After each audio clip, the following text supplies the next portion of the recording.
everyone, welcome to SDKM Animation YouTube channel. This is the first video lecture for your first lesson which is solid state. Okay, हमें आज solid state ये lesson हमें cover करना है. तो देखिए ये लेसन स्टार्ट करने से पहले जो हमारी बेसिक टर्म्स होती है वो पहले तो क्लियर करेंगे हम. तो चलिए, there are 3 state of matter. ठीक है, बेसिक कॉन्सेप्ट पे आइए. वहाँ पे 3 स्टेट ऑफ मैटर्स होते हैं. मतलब स्टेट अगर आपको किसी ने पूछा कितने टाइप्स ऑफ स्टेट है तो हम हमेशा क्या बोलते हैं, 3 टाइप ऑफ स्टेट्स होते हैं. पहला तो हमारा सॉलिड, दूसरा liquid and third is gaseous. ठीक है, सो अब देखिए लेसन का नेम क्या है हमारा, सॉलिड स्टेट. मतलब हमें इस लेसन में किसके बारे में पढ़ना है, सॉलिड स्टेट के बारे में पढ़ना है. तो इसका थोड़ा सा बेसिक कॉन्सेप्ट देख लेते हैं. सॉलिड्स होते कैसे हैं, उनका नेचर कैसा है. ठीक है, वो सभी यहाँ पे पहले तो हम उनके फिजिकल प्रॉपर्टीज ऑफ सॉलिड इस टॉपिक में कवर कर लेंगे.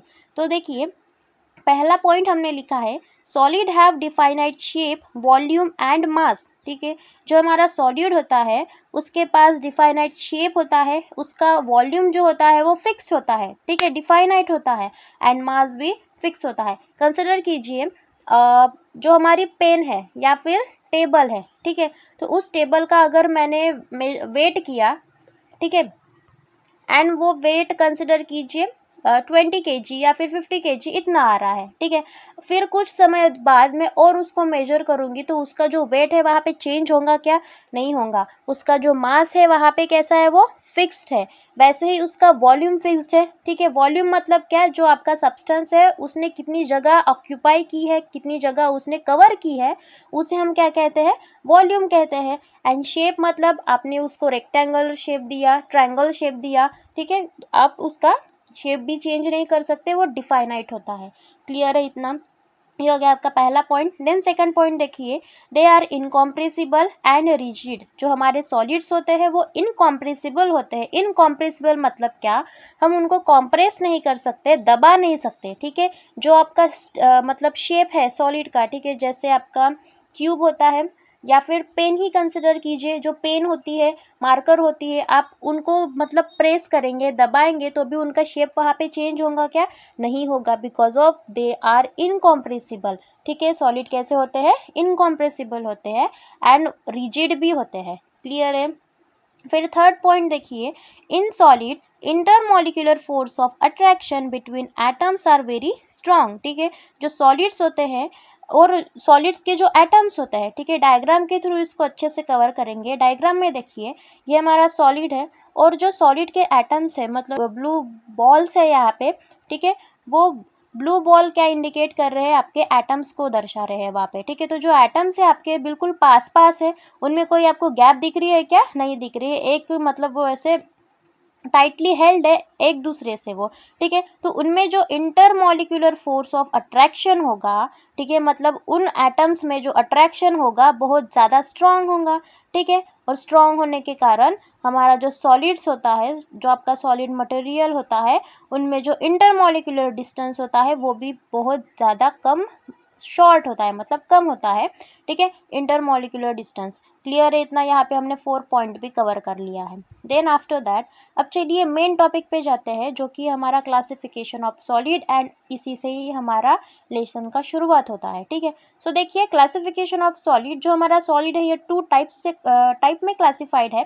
First is crystalline solid and second is amorphous solid. So अब क्रिस्टलाइन सॉलिड क्या होता है, तो पहला उसका पॉइंट देखिए, in crystalline solids, the ions, atoms or molecules of which they are composed of or they are arranged in a regular repeated 3-dimensional pattern having a definite geometrical shape. ठीक है, इतना बड़ा लिखा है बट इन लाइन का meaning बिल्कुल simple है. ठीक है, क्रिस्टलाइन सॉलिड्स क्या होते हैं, क्रिस्टलाइन सॉलिड्स मतलब क्या, जो हमारे आयन्स होते हैं, एटम्स होते हैं, मॉलिक्यूल्स होते हैं, ठीक है, वो एक दूसरे के साथ कंपोज्ड होते हैं, मिक्स होते हैं. ठीक है, एंड रेगुलर रिपीटेड पैटर्न में वो अरेंज्ड होते हैं. जैसे कि देखिए कंसिडर कीजिए आपका जो NaCl है, ठीक है, मतलब सॉल्ट है, Na का मॉलिक्यूल Cl के पास, ठीक है, मतलब वो रेगुलरली अरेंज्ड होते हैं, तभी आपका जो NaCl है ये क्रिस्टलाइन सॉलिड हम ऐसे कहते हैं कि हमारा NaCl क्रिस्टलाइन सॉलिड है. तो वो कैसे, जो हमारे एटम्स होते हैं NaCl के या फिर मॉलिक्यूल्स बोल सकते हैं हम, वो कैसे होते हैं, रेगुलरली अरेंज्ड होते हैं इन रिपीटेड 3 डायमेंशनल पैटर्न में। मतलब 3 डायमेंशनल पैटर्न 3D वे में वो कैसे होते हैं, रेगुलरली अरेंज्ड होते हैं एक दूसरे के साथ। एंड उनका जो ज्योमेट्रिकल शेप होता है वो भी कैसे होता है, डिफाइनाइट होता है। इसको हम क्या कहेंगे, क्रिस्टलाइन सॉलिड कहेंगे। फिर देखिए एमॉर्फस सॉलिड क्या है, तो एमॉर्फस सॉलिड बिल्कुल इसका उल्टा होता है। देखिए उसकी डेफिनेशन हमने क्या लिखी, the amorphous solids are the substance without any regular form or the shape. In these solids, the constituents atom or molecule are randomly arranged so that they lack in regular periodic arrangement। ठीक है, जो हमारे amorphous solids होते हैं वो कैसे होते हैं, उनमें रेगुलर शेप नहीं होते, वो उनके जो एटम्स होते हैं, मॉलिक्यूल्स होते हैं, ये रैंडमली अरेंज्ड होते हैं। कहाँ पे भी वो एटम्स प्रेजेंट होते हैं, उनमें ना रेगुलरिटी है। जैसे क्रिस्टलाइन सॉलिड के एटम होते हैं, एक रो में रहेंगे या फिर एक वो कॉलम में प्रेजेंट होंगे, बट इन एमॉर्फस सॉलिड वो आड़े टेढ़े जहाँ वहाँ एटम भागेंगे। ठीक है, मतलब उनमें लैक ऑफ रेगुलरिटी रहेंगी। क्लियर है इतना, ये हो गया आपका एमॉर्फस सॉलिड का फर्स्ट पॉइंट। देन देखिए क्रिस्टलाइन सॉलिड पे आइए, क्रिस्टलाइन सॉलिड का सेकंड पॉइंट देखेंगे यहाँ पे। तो क्रिस्टलाइन सॉलिड हैज़ अ यहाँ पे स्पैटियल रेगुलरिटी चाहिए। So, the crystalline solid has a spatial regularity over a large volume. It means that there is a long range of order in a structure। ठीक है, जो हमारे crystalline solids होते हैं वो स्पैटियल रेगुलरिटी रहती है उनमें, एंड उनका जो वॉल्यूम होता है वो भी कैसे होता है, लार्ज होता है। मतलब ही क्या, जो आपके क्रिस्टलाइन सॉलिड्स होते हैं उनके जो स्ट्रक्चर होते हैं वो कैसे होते हैं, लॉन्ग रेंज ऑर्डर होते हैं। एंड वही अगर हमने एमॉर्फस सॉलिड में देखे तो वो शॉर्ट रेंज ऑर्डर स्ट्रक्चर्स होते हैं। क्लियर है इतना। देन देखिए थर्ड पॉइंट पे आइए। थर्ड पॉइंट हम क्या बोल रहे हैं यहाँ पे, this is anisotropic in nature. अब ये एनिसोट्रॉपिक मतलब क्या, तो इसको बाद में देखेंगे, पहले तो बस ध्यान में रखिएगा कि जो क्रिस्टलाइन सॉलिड्स होते हैं ये कैसे होते हैं, anisotropic in nature, and amorphous solids are isotropic in nature. अब चलिए दोनों का मीनिंग समझते हैं यहाँ पे, एनिसोट्रॉपिक एंड आइसोट्रॉपिक। सो तो पहले आइसोट्रॉपिक इसका मीनिंग पढ़ते हैं। सो देखिए आइसो इसका मतलब हमें पता है, ठीक है, हमने मतलब प्रीवियस वीडियो लेक्चर था जो आपका 4th लेसन था केमिकल थर्मोडायनामिक्स, वहाँ पे पढ़ा था आइसोथर्मल, आइसोबैरिक। ठीक है, ये सभी प्रोसेस पढ़े थे। तो आइसो का मीनिंग मैंने वहाँ पे आपको बताया था कि आइसो मतलब सेम होता है, सिमिलर होता है। ठीक है, एंड ट्रॉपी मतलब क्या है, तो ट्रॉपी इज दी प्रॉपर्टीज। मतलब ही यहाँ पे आइसोट्रॉपी का मीनिंग क्या हो गया, सिमिलर प्रॉपर्टीज या फिर सेम प्रॉपर्टीज जो सब्सटेंस या फिर क्रिस्टल दिखाता है। ठीक है, एंड वही अगर एनिसोट्रॉपी हमने अगर देखा तो anisotropy means any means difference and trophy means again property. तो यहाँ पे डिफरेंट प्रॉपर्टी मतलब आपका क्या हो गया, एनिसोट्रॉपी। अब ये कैसे है, तो देखिए हमारा क्रिस्टल कैसे, मतलब जो क्रिस्टलाइन सॉलिड जो है, ठीक है, वो कैसा है, एनिसोट्रॉपिक इन नेचर है। मतलब ही क्या, आपका ये जो प्रॉपर्टीज यहाँ पे कैसे है, डिफरेंट प्रॉपर्टीज है, सेम प्रॉपर्टीज नहीं है। तो ये कैसा, अब देखिए जो आपका स्ट्रक्चर होता है क्रिस्टलाइन सॉलिड का वो कैसे होता है, रेगुलरली अरेंज होता है। ठीक है, आपके जो एटम्स होते हैं ये कैसे रेगुलरली अरेंज्ड होते हैं। ठीक है, देखिए ये डायग्राम में देखिए एटम कैसे यहाँ पे रेगुलरली अरेंज्ड है। अब देखिए मैं अगर जो आपका ये एटम है, ठीक है, मतलब जो स्ट्रक्चर है क्रिस्टल है, उसको अगर इस साइड से देखूँ, ठीक है, तो यहाँ से मुझे जो आपकी डायरेक्शन है, मतलब एक दूसरे डायरेक्शन से मैं यहाँ से देख रही हूँ, तो मुझे इसकी जो वैल्यू है वो अलग ही मिल रही है, यहाँ पे x मिल रही है। ठीक है, फिर देखिए मैंने इस साइड से देखा आपके क्रिस्टल को, तो वहाँ पे मुझे उसकी वैल्यू y मिल रही है। मतलब भी क्या, यहाँ पे डिफरेंस दिख रहा है मुझे, उस प्रॉपर्टीज है ये कैसी है, डिफरेंस हो रही है। ठीक है, उनकी वैल्यू हमें यहाँ पे डिफरेंट मिल रही है। दैट्स वाई यहाँ पे जो क्रिस्टलाइन सॉलिड है ये कैसा है, एनिसोट्रॉपिक इन नेचर है। वही अगर हम isotropic in nature means isotropic को देखें, तो जो हमारे एमॉर्फस सॉलिड्स होते हैं ये रैंडमली अरेंज्ड होते हैं। ठीक है, डायग्राम में देखिए वो कैसे है, रैंडमली अरेंज्ड है। बट अगर देखिए मैं इस पॉइंट से यहाँ मतलब एटम को या फिर सॉलिड को ऑब्जर्व करूँ, तो यहाँ से मुझे x वैल्यू मिल रही है इसके। फिर देखिए दूसरे साइड से अगर ऑब्जर्व करूँगे तो वहाँ पे भी मुझे x वैल्यू मिल रही है। मतलब ही क्या, ये कैसा है, आइसोट्रॉपिक इन नेचर है। उनका कैरेक्टर कैसा है, यहाँ पे सिमिलर कैरेक्टर है। दैट्स वाई हमने एमॉर्फस सॉलिड्स को क्या कहा, आइसोट्रॉपिक इन नेचर कहा। देन देखिए लास्ट पॉइंट हमने लिखा they have sharp melting point, मतलब ही क्रिस्टलाइन सॉलिड के पास कैसे शार्प मेल्टिंग पॉइंट होता है, ठीक है। एंड अमॉर्फस सॉलिड का लो मेल्टिंग पॉइंट होता है। क्लियर है इतना। देन एग्जांपल देखिए क्रिस्टलाइन सॉलिड का डायमंड एंड NaCl। वही एमरफस सॉलिड का हमने लिखा तो रबर, ग्लास, प्लास्टिक्स, ठीक है। ये क्या है आपके एमरफस सॉलिड्स के एग्जांपल है। क्लियर है इतना। तो ये हो गया आपका classification of solid. Then after that देखिए अब नेक्स्ट टर्म हमें पढ़नी है आइसोमॉर्फिज्म एंड पॉलीमॉर्फिज्म। तो देखिए आइसो, अगेन ये वर्ड आ गया है यहाँ पे। आइसो मतलब सेम, सिमिलर, एंड मॉर्फिज्म मतलब क्या, स्ट्रक्चर होता है, ठीक है। क्लियर है इतना। सो देखिए अब डेफिनेशन देखिए, two or more substance having the same crystal structure are said to be isomorphism, ठीक है। in this substance the chemical composition has the same atomic ratio। देखिए डेफिनेशन में क्या कहा उन्होंने कि जो दो या फिर उससे ज़्यादा सब्सटेंस होते हैं उनके अगर क्रिस्टलाइन स्ट्रक्चर सेम हो तो ऐसे सब्सटेंस को, ऐसे स्ट्रक्चर को हम क्या कहेंगे, आइसोमॉर्फिज्म, ठीक है। और एक बार रिपीट कर लेते हैं, दो या फिर उससे ज़्यादा अगर सब्सटेंस हो एंड उनके पास उनका जो क्रिस्टल स्ट्रक्चर होता है वो अगर सेम हो, ठीक है। क्या कहा हमने, क्रिस्टल स्ट्रक्चर, बस उनका क्रिस्टल स्ट्रक्चर, ठीक है। तो ऐसे कंडीशन को क्या कहेंगे हम, आइसोमॉर्फिज्म कहेंगे। फिर देखिए ऐसे जो सब्सटेंस होते हैं उनका जो केमिकल कंपोजिशन होता है, उनका रेशियो कैसे होता है, यहाँ पे सेम होता है, ठीक है। सेम एटॉमिक रेशियो होता है उनमें, ठीक है। क्लियर है इतना। अब देखिए वो कैसा है, तो एक एग्जांपल के थ्रू यहाँ पे क्लियर कर लेंगे। अब देखिए एग्जांपल में हमने लिखा NaF एंड MgO, ठीक है, मैग्नीशियम ऑक्साइड। सो अब देखिए यहाँ पे सोडियम का एटॉमिक नंबर कितना है, 11 है। एंड आपके फ्लोरीन का कितना है, तो 9 है। मतलब 11 + 9 अगर किया तो कितना हो गया, 20 हो गया। फिर देखिए Mg का एटॉमिक नंबर कितना है आपका, 12 होता है, ठीक है। एंड ऑक्सीजन का 8 है। सो 12 + 8 कितना हो गया, 20 हो गया। मतलब NaF एंड MgO का 20 का रेशियो बना यहाँ पे। और अगर हमने उनको कैंसिल कर दिया, मतलब 21 × 20 ऐसे हो जाएगा, तो यहाँ पे आपको रेशियो क्या मिलेगा, 1:1 ये रेशियो मिलेगा, ठीक है। सेम कंडीशन एक दूसरा एग्जाम्पल लेंगे। देखिए NaNO3 एंड CaCO3। सो अब देखिए NaNO3 में आपके जो एटॉमिक रेशियो है, ठीक है, यहाँ पे क्या आएगा, 1:3:3, ठीक है, 1:3 ऐसा है। सो देखिए अब जैसे आपने पहले में किया कि Na का एटॉमिक नंबर 11, ठीक है। देन नाइट्रोजन का कितना है, ऑक्सीजन का कितना है, इन सभी का अगर आप कैलकुलेशन करोगे तो आपको रेशियो दोनों का इतना ही मिलेगा, 1:1:3। क्लियर है इतना।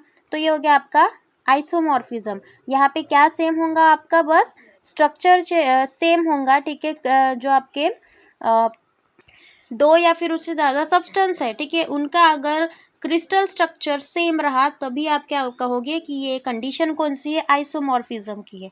वही अगर पॉलीमॉर्फिज्म मतलब क्या, तो देखिए a single substance that exist in 2 or more form or crystalline structure is said to be polymorphism, ठीक है। इसका मतलब क्या, तो देखिए जो सिंगल सब्सटेंस होते हैं वो सिंगल सब्सटेंस एग्जिस्ट कर सकता है दो या फिर उससे ज़्यादा फॉर्म में या फिर क्रिस्टलाइन स्ट्रक्चर्स में, तो ऐसे सब्सटेंस को हम क्या कहेंगे, पॉलीमॉर्फिज्म कहेंगे। अब एग्जाम्पल थ्रू इसको अच्छे से क्लियर करेंगे। तो देखिए so for example calcite and aragonite are 2 forms of calcium carbonate, ठीक है। जो आपका कैल्शियम कार्बोनेट है मतलब ही CaCO3, ठीक है। इससे आपके दो मटेरियल्स, दो सब्सटेंस बनते हैं, पहला आपका कैल्साइट एंड दूसरा एरोगनाइट, ठीक है। फिर देखिए ये तो नहीं समझा, तो फिर दूसरी केस देखेंगे। अब देखिए सिलिका हैज़ 3 सेवरल फॉर्म।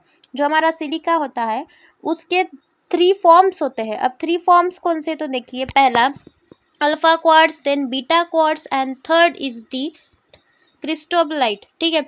सो अब देखिए ये जो 3 फॉर्म्स हमने यहाँ पे पढ़े तो वो कौन से मटेरियल से बने हैं, तो आपके सिलिका मटेरियल से बने हैं, बट उनका जो स्ट्रक्चर है वो कैसे होगा, डिफरेंट होगा, ठीक है। क्लियर है इतना। देन देखिए polymorphism occurrence in element is called as allotropy. ठीक है, अगर ये आपकी जो पॉलीमॉर्फिज्म है एलिमेंट्स में अगर हमें दिखेगी, अब एलिमेंट्स कौन से, तो देखिए जो हमारा कार्बन होता है, कार्बन के 3 एलोट्रॉप्स होते हैं, हमने पढ़ा है ये आपको 9th में 10th में ये है कि कार्बन के एलोट्रॉप्स करके। तो देखिए मतलब ही क्या, एक ही सब्सटेंस से अलग अलग प्रकार की चीज़ें बन रही है यहाँ पे, उसे हम क्या कहेंगे, पॉलीमॉर्फिज्म कहेंगे। देखिए हमें एलोट्रॉप्स का है, फॉर एग्जाम्पल लिखा है कार्बन का। ठीक है, carbon have 3 allotropes from form diamond, graphite and fullerene. ठीक है, ये कार्बन के 3 टाइप्स है। डायमंड भी कार्बन से ही बनता है, ठीक है, कार्बन एलिमेंट का यूज करके। देन ग्रेफाइट भी कार्बन एलिमेंट का यूज करके, एंड फुलेरिन भी कार्बन एलिमेंट का यूज करके बनता है। बस यहाँ पे स्ट्रक्चर जैसे जैसे हम चेंज करते गए वैसे वैसे हमें different different types of substance मिलते गए। क्लियर है इतना, ये हो गया आपका पॉलीमॉर्फिज्म। देन आफ्टर दैट देखिए हमारा नेक्स्ट टॉपिक है type of crystalline solids, and ये मोस्ट इंपॉर्टेंट टॉपिक है, इसको थोड़ा सा ध्यान से पढ़िएगा। तो देखिए पहला आपका जो टाइप है आयोनिक क्रिस्टल, इसका है। सो आयोनिक क्रिस्टल मतलब क्या, तो देखिए फर्स्ट पॉइंट में हमने लिखा कि the constituent particles of ionic crystals are charged ion, the cation and anion made differ in size। ठीक है, देखिए जो हमारा कंस्टिट्यूएंट पार्टिकल होगा इन आयोनिक क्रिस्टल में वो कौन सा होगा, चार्ज्ड आयन। अब चार्ज्ड आयन मतलब क्या, एक तो आपका कटायन और दूसरा अनायन। ठीक है, यही हो सकते हैं। एंड यहाँ पे हमने क्या लिखा कि जो कटायन एंड अनायन है मेड डिफर इन साइज, इसका मतलब क्या कि जो हमारे कटायन एंड अनायन है उनका साइज अलग अलग हो सकता है यहाँ पे। ठीक है, एक बड़ा एक छोटा ऐसे हो सकता है। क्लियर है इतना।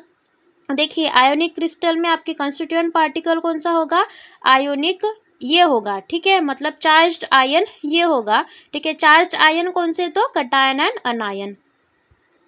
देन नेक्स्ट पॉइंट देखिए अब, the particle of ionic crystal are held by electrostatic force of attraction between oppositely charged ion। ठीक है, देखिए जो हमारे पार्टिकल्स होते हैं आयोनिक क्रिस्टल के, वो कैसे होते हैं, एक दूसरे को हेल्ड करके रखते हैं, पकड़ के रखते हैं with the help of electrostatic force. ठीक है, जो आपका इलेक्ट्रोस्टैटिक फोर्स होता है उसकी मदद से जो हमारे आयोनिक क्रिस्टलाइन पार्टिकल्स जो होते हैं, ठीक है, मतलब ही कौन से, तो कटायन एंड अनायन। ठीक है, एक पॉजिटिवली चार्ज एंड दूसरा नेगेटिवली चार्ज, और हमने पढ़ा है पॉजिटिव और नेगेटिव एक दूसरे की तरफ अट्रैक्ट करते हैं। ठीक है, वो अपोजिटली चार्ज आयंस है। ठीक है, तो देखिए कंसिडर कीजिए हमने यहाँ पे जो ग्रीन बॉल है यहाँ पे हमारा पॉजिटिवली चार्ज है, एंड जो पर्पल बॉल है वो नेगेटिवली चार्ज है। अब देखिए ये एक दूसरे को अट्रैक्ट करेंगे with the help of or due to the electrostatic force of attraction. ठीक है, उनके बिटवीन कौन सा फोर्स आएगा, तो इलेक्ट्रोस्टैटिक फोर्स आएगा। क्लियर है इतना, ये हो गया आपका सेकंड पॉइंट। फिर थर्ड पॉइंट देखिए, ionic crystal are hard and brittle, they have high melting point. ठीक है, जो हमारे आयोनिक क्रिस्टल होते हैं ये हार्ड होते हैं, ठीक है, एंड ब्रिटल भी होते हैं, मतलब जल्दी जो ब्रेक होते हैं, टूटते हैं, ऐसे एटम्स को या फिर ऐसे सब्सटेंस को हम क्या कहते हैं, ब्रिटल कहते हैं। ठीक है, देन और एक प्रॉपर्टी क्या है कि दे हैव हाई मेल्टिंग पॉइंट। ठीक है, उनके पास मेल्टिंग पॉइंट कैसी है, हाई है। क्लियर है इतना। फिर देखिए fourth point, they are non-conductor of electricity in solid state, however they are good conductor when melted or dissolved in water। ठीक है, क्या कहा हमने, जो हमारे आयोनिक आयोनिक क्रिस्टल्स और we can say that ionic atoms जो होते हैं, ठीक है, वो अगर सॉलिड स्टेट में रहे तो वो इलेक्ट्रिसिटी कंडक्ट नहीं कर सकते। देखिए एग्जाम्पल में ही ले लेते हैं, जो हमारा सॉल्ट है, ठीक है, वो सॉलिड फॉर्म में प्रेजेंट है, अगर आप चाहेंगे उससे इलेक्ट्रिसिटी पास करना तो आप कर सकेंगे क्या, नहीं। नमक से कभी इलेक्ट्रिसिटी पास होती है क्या, सॉलिड स्टेट में अगर रहा तो वो नहीं होती। वही अगर मैंने उस नमक को पानी में ऐड कर दिया तो वो जो हमारा NaCl कंपाउंड है ये ब्रेक होके Na plus and Cl minus ion इनका फॉर्मेशन कर देता है, एंड जो आयंस वहाँ पे फॉर्म हो गए Na प्लस Cl माइनस, वो आयंस क्या है वहाँ पे इलेक्ट्रोलिसिस ये प्रोसेस परफॉर्म करते हैं, मतलब भी वहाँ पे हमारे जो इलेक्ट्रिसिटी है कंडक्ट करते हैं, अगर वो हमारा सॉलिड मटेरियल लिक्विड में मतलब वाटर में अगर हमने डिजोल्व कर दिया तो। क्लियर है इतना, मतलब अगर वो मोल्टन स्टेट में रहे या फिर डिजोल्व इन वाटर रहे तो वो गुड कंडक्टर या एज अ बिहेव करते हैं। क्लियर है इतना, ये हो गया आपका फोर्थ पॉइंट। देन देखिए फिफ्थ पॉइंट में हमने एग्जाम्पल्स लिखे हैं। यहाँ पे पहला एग्जाम्पल है आपका NaCl, then K2SO4 and CaF2 and last is the KCl।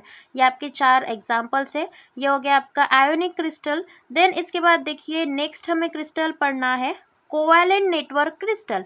अब कोवैलेंट नेटवर्क क्रिस्टल में कंस्टिट्यूएंट पार्टिकल कौन सा होगा, तो कोवैलेंट होगा, ठीक है, मतलब एटम्स होंगे वहाँ पे। तो देखिए हमने फर्स्ट पॉइंट लिखा वहाँ पे कि the constituent particle in covalent network solids are the atom, ठीक है, यहाँ पे एटम्स आपके कोवैलेंट नेटवर्क सॉलिड के कंस्टिट्यूएंट पार्टिकल्स होंगे। क्लियर है इतना। फिर सेकंड पॉइंट देखिए in covalent network solids atom are linked by covalent bond, ठीक है, जो हमारा कोवैलेंट नेटवर्क सॉलिड्स होता है, ठीक है, सॉलिड है, इसके जो एटम्स होते हैं ये कोवैलेंट बॉन्ड के साथ लिंक्ड है। मतलब ही क्या, अब देखिए जो आपका CCl4, ठीक है, मतलब क्लोरोफॉर्म जो होता है ये स्ट्रक्चर, ये कैसा स्ट्रक्चर है, उनके बिटवीन बॉन्डिंग कौन सी है, अगर आपको किसी ने पूछा तो क्या बताओगे आप, कोवैलेंट बॉन्डिंग है उनके बिटवीन, ठीक है। तो उनके बिटवीन मतलब CCl4 कोवैलेंट बॉन्ड आ रहा है, तो वो आपके क्रिस्टल कौन से हो गए, कोवैलेंट नेटवर्क क्रिस्टल हो गए। क्लियर है इतना।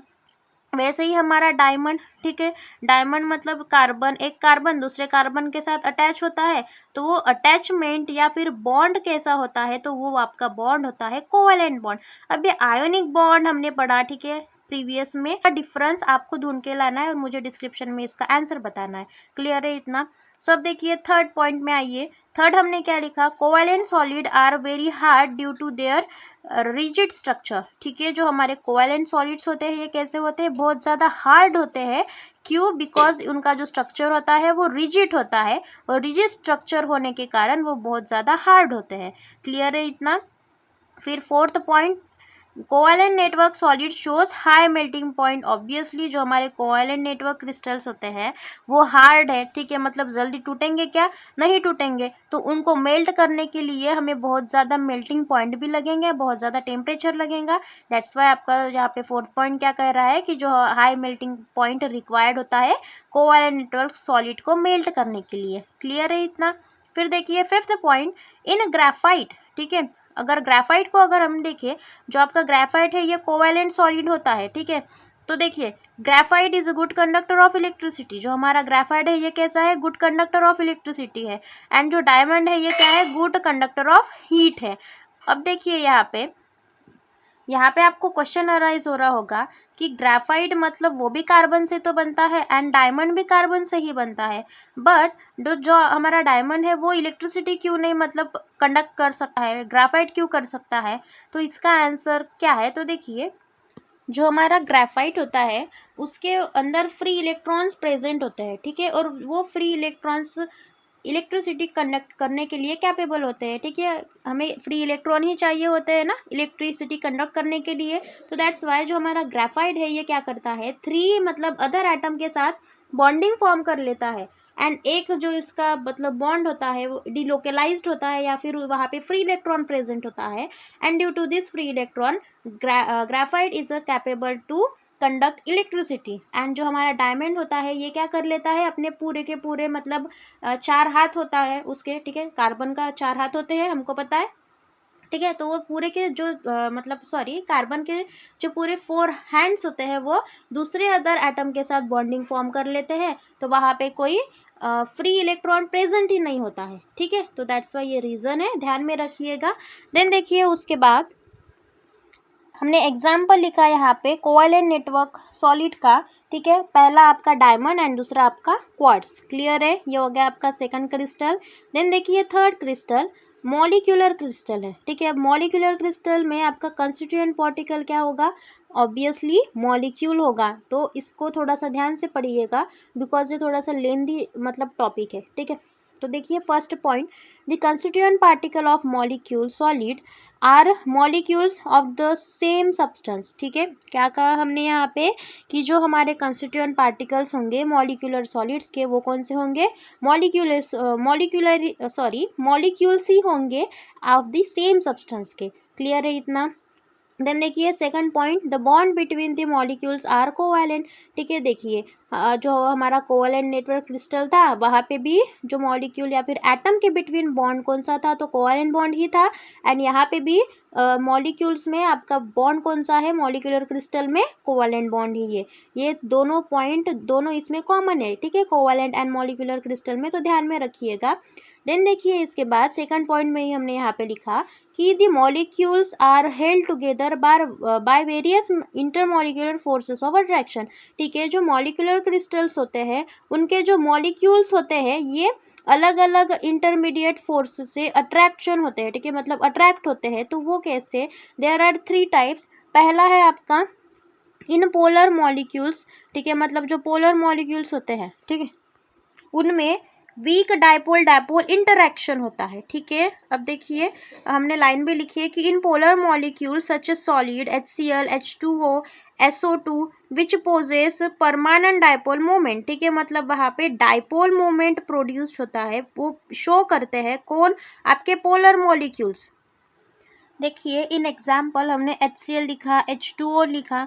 ठीक है, तो जो H प्लस Cl माइनस, ठीक है, इनके बिटवीन कैसा वीक बॉन्ड या फिर वीक डाइपोल। ठीक है, उन डाइपोल को हमने क्या कहा, वीक डाइपोल डाइपोल इंटरेक्शन। ठीक है, H प्लस Cl माइनस ये क्या है, ये आपके डाइपोल्स है। एंड इनमें इंटरेक्शन कैसे होगा, तो वीक डाइपोल डाइपोल इंटरेक्शन होगा। क्लियर है इतना। फिर देखिए सेकंड पॉइंट आपका वेरी वीक डिस्पर्शन, और we also can say that London force. ठीक है, तो अब ये लंदन फोर्स क्या है, तो देखिए एग्जाम्पल के थ्रू इसको भी क्लियर करेंगे।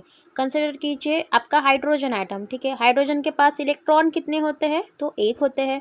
अब देखिए हमारा जो हाइड्रोजन है, ठीक है, इस डायग्राम में अच्छे से देखिए, हाइड्रोजन का जो इलेक्ट्रॉन है अब पहले इस पोजीशन पे प्रेजेंट था। ठीक है, अब देखिए इस पोजीशन पे प्रेजेंट है, कुछ देर बाद मेरा इलेक्ट्रॉन उसने अपनी पोजीशन शिफ्ट कर दी, वो तो घूम रहा है ऑर्बिट के अराउंड ही। ठीक है, मतलब हाइड्रोजन के अराउंड ही, हाइड्रोजन के न्यूक्लियस के अराउंड घूम रहा है, बस उसने अपनी पोजीशन चेंज कर दी। तो देखिए जो उसकी इनिशियल पोजीशन थी वहाँ पे प्लस चार्ज आता है, एंड जो फाइनल पोजीशन है, मतलब अपनी पोजीशन चेंज करके जिस सेकंड पोजीशन पे वो चला गया, उस सेकंड पोजीशन को हमने यहाँ पे निगेटिव चार्ज दिया। वही क्या होता है, आपका लंदन फोर्स होता है। क्लियर है इतना। तो देखिए लंदन फोर्स कोई शो करता है तो आपके नॉन पोलर मॉलिक्यूल्स शो करते हैं, जैसे कि मीथेन होता है। ठीक है, H2, ये सभी क्या है, आपके एग्जाम्पल्स हैं। फिर देखिए अर्गॉन एंड नियॉन जो आपके मोनो एटॉमिक सॉलिड्स होते हैं वो भी ये प्रॉपर्टी शो करते हैं। क्लियर है इतना। सो ये हो गया आपका सेकंड आपका फोर्स। देन देखिए थर्ड फोर्स हमें देखना है इंटर मॉलिक्यूलर हाइड्रोजन बॉन्डिंग। ठीक है, अब inter molecular hydrogen bonding means क्या, मतलब जो आपके सॉलिड्स होते हैं जैसे कि वाटर, ठीक है, उसका आइस जो स्टेट होता है, फिर NH3, देन HF। ठीक है, ये सभी किसके फॉर्म है, तो आपके हाइड्रोजन बॉन्डिंग के फॉर्म है। क्लियर है इतना। देन देखिए हमने फिर यहाँ पे थर्ड पॉइंट लिखा, molecular solid are usually soft to substance with low melting point। ठीक है, जो हमारे molecular solids होते हैं कैसे होते हैं, सॉफ्ट होते हैं, एंड उनका जो मेल्टिंग पॉइंट होता है ये कैसे होता है, लो होता है। क्लियर है इतना। फिर फोर्थ पॉइंट देखिए, this solids are poor electrical conductor and are good insulator. ठीक है, जो हमारे मॉलिक्यूलर क्रिस्टल होते हैं वो कैसे होते हैं, पुअर इलेक्ट्रिसिटी कंडक्टर होते हैं। ठीक है, वो इलेक्ट्रिसिटी को कंडक्ट नहीं कर सकते, पुअर होते हैं, and as a good insulator के जैसे वो एक्ट करते हैं। क्लियर है इतना। फिर देखिए फोर्थ टॉपिक है हमारा मेटालिक सॉलिड। मेटालिक सॉलिड मतलब क्या, देखिए वर्ड ही आपको इंडिकेट कर रहा है कि यहाँ पे मेटल होगा। ठीक है, मेटल का प्रेजेंस होगा। सो देखिए हमको ये भी पता है कि मेटल आर गुड कंडक्टर, तो यहाँ से हमें एक पहला पॉइंट मिल गया, यहाँ पे ये गुड कंडक्टर ऑफ इलेक्ट्रिसिटी है। तो चलिए फर्स्ट पॉइंट पहले तो देख लेते हैं यहाँ पे कि the constituent particle of metallic solids are atom of the metals in sea of इलेसली। अब देखिए मेटेलिक सॉलिड है तो यहाँ पे कंस्टिट्यूएंट पार्टिकल कौन सा होगा आपका, तो सॉलिड एटम होंगे। ठीक है, सॉरी मेटल्स के एटम्स होंगे। ठीक है, क्लियर है इतना। मेटल के एटम मतलब जैसे सोडियम हो गया, ठीक है, फिर Cu मीन्स आपका कॉपर, एल्यूमिनियम, ये सभी आपके एटम्स मतलब आपके कंस्टिट्यूएंट यहाँ पे पार्टिकल होंगे। फिर सेकंड पॉइंट देखिए the atoms in this crystals are linked by metallic bond between them. ठीक है, जो हमारे एटम्स है इस क्रिस्टल के, ये एक दूसरे के साथ कैसे लिंक है, तो मेटालिक बॉन्ड के साथ लिंक है। ठीक है, मेटालिक बॉन्डिंग है वहाँ पे। फिर third point, the metallic solid show wide melting point range. ठीक है, मतलब जो हमारा मेटालिक सॉलिड जो होता है, ठीक है, उनकी मेल्टिंग पॉइंट कैसी होती है, वाइड, मतलब वो लो टू हाई मेल्टिंग पॉइंट होता है उनका। मतलब कैसे, तो देखिए कोई कोई जो मेटल होते हैं ये जल्दी मेल्ट हो जाते हैं। ठीक है, कोई मेटल्स होते हैं जो हाई टेम्परेचर पे मेल्ट होते हैं, तो दैट्स वाई हमने लिखा कि जो मेटालिक सॉलिड्स होते हैं उनका मेल्टिंग पॉइंट कैसा, means wide melting point range होती है। क्लियर है इतना। फिर देखिए in metallic solid the hardness is also low to high. ठीक है, मतलब जो हार्डनेस होती है वो भी लो टू हाई होती है। अब वो कैसे, तो देखिए जो हमारा सोडियम मेटल है ये कैसे होता है, सॉफ्ट मेटल होता है। ठीक है, तो देखिए उसका जो हार्डनेस कैसा है, यहाँ पे लो है। ठीक है, बहुत कम है। वही अगर मैंने आयरन को देखा तो उसका हार्डनेस बहुत हाई होता है। ठीक है, ज़्यादा होता है। तो दैट्स वाई हमने यहाँ पे लिखा कि जो मेटालिक सॉलिड की हार्डनेस की जो रेंज होती है कैसी होती है, लो टू हाई होती है। लो भी आपके सॉरी मेटल्स प्रेजेंट है, हाई भी मेटल्स यहाँ पे प्रेजेंट होते हैं। क्लियर है इतना। फिर देखिए fifth point, they are the good conductor of heat and electricity. Obviously जो हमारे मेटल्स होते हैं ये good conductor of heat and electricity होते हैं। एग्जाम्पल में हमने लिखा sodium, then potassium, copper, iron, ये सभी हमारे एग्जाम्पल्स हैं। फिर देखिए इसके बाद हमें और एक पॉइंट पढ़ना है यहाँ पे, दो most important point of properties of metallic solid. ठीक है, वो कौन से, तो देखिए जो हमारा सॉलिड होता है या फिर मेटालिक सॉलिड होता है, ठीक है, मेटल के दो प्रॉपर्टीज होते हैं। पहली तो मेलेबिलिटी और दूसरी डक्टिलिटी। सो मेलेबिलिटी मतलब क्या, मेटल हार्ड इनटू थीन शीट, मतलब हम मेटल को पीट पीट के एक पतली सी थीन शीट में कन्वर्ट कर लेते हैं। अब वो कैसे, तो देखिए जो गोल्ड होता है या फिर सिल्वर होता है, ठीक है, काजू कतली में देखिए वो सिल्वर फॉइल लगी होती है, तो वो जो सिल्वर परत जो होती है काजू कतली के ऊपर, वो क्या है, आपका प्योर सिल्वर होता है।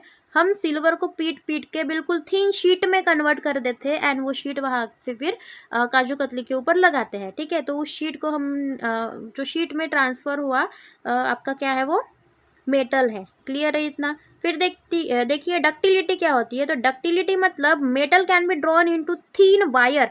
ठीक है, जो हमारा मेटल्स होता है उसको हम हैमर या फिर ड्रॉ करते हैं थीन वायर के रूप में। अब देखिए जैसे वायर्स होते हैं कॉपर वायर वगैरह, तो देखिए जब इलेक्ट्रिसिटी में हम यूज़ करते हैं वो वायर कैसे बिल्कुल छोटे छोटे होते हैं, थीन होते हैं। ठीक है, तो वो हो गया आपकी डक्टिलिटी की प्रॉपर्टी। तो ये हो गया आपके two most important points for the metallic solid. And आज का वीडियो लेक्चर यही स्टॉप करते हैं। If you like this video so please like share and subscribe. If you have any doubt so please let me know in the comment section.